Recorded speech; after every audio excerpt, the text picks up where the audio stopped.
Clay పాట్లో food చాలా టేస్టీగా ఉంటుంది అండ్ ఇట్స్ వెరీ హెల్దీ అంటారు. ఫైనల్గా నేనైతే క్లే పాట్ కొనేసాను. ఇది నేను 300 రూపీస్కి తీసుకున్నాను. దీని సీజనింగ్ ఎలా చేశానంటే ఫస్ట్ ఒక 24 hours వాటర్లో సోక్ చేసి తర్వాత నీట్గా సోప్తో వాష్ చేసుకోవాలి.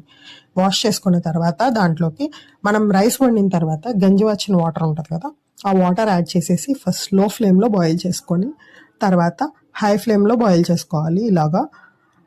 అప్పుడు మనకేం తెలుస్తుందంటే దీనికి ఏమైనా క్రాక్స్ ఉన్నాయా, మనకు అసలు ఇది కుకింగ్కి తర్వాత పనికొస్తుందా లేదా అని చెప్పేసి తెలిసిపోతుంది అనమాట. తర్వాత ఆ వాటర్ అంతా కూల్ అయ్యే వరకు ఆ పాట్లోనే వదిలేసి కూల్ అయిపోయిన తర్వాత ఆ వాటర్ని తీసేసి మళ్ళీ ఇంకొకసారి నీట్గా వాష్ చేసుకొని డ్రై అయ్యే వరకు వదిలేసేయాలి. ఇంకొకసారి క్లాత్తో తుడిచేసుకొని కుకింగ్ ఆయిల్ అప్లై చేసేసుకొని ఒక 6 hours వరకు ఎండలో వదిలేయాలి. మేమైతే దీంట్లో ఫిష్ కర్రీ చేసాము. ఈ ఫిష్ కర్రీ కానీ ఏ కర్రీ అయినా సరే సీజనింగ్ చేసే తర్వాత వండే ముందు ఇంకొకసారి సోప్తో వాష్ చేసుకోండి, లేకపోతే మీరు ఆయిల్ అప్లై చేశారు కదా ఆ స్మెల్ వచ్చేస్తుంది. మా మమ్మీ చాలా సింపుల్గా ఫిష్ కర్రీ చేసేస్తారు. అసలు అన్నీ కలిపి మిక్స్ చేసేసి స్టవ్ మీద పెట్టేస్తారు. అసలు ఎంత టేస్టీగా ఉంటుందో.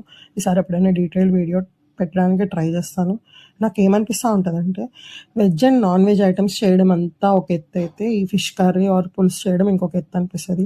ఆ పీస్ ఎంత ఉడకాలి, దానికి మసాలా ఎంత వేయాలి, చింతపండు పులుసు ఎంత వేయాలి, వేరే లెవెల్. నేనైతే ది బెస్ట్ ఫిష్ ఫ్రై చేస్తాను మా ఇంట్లో.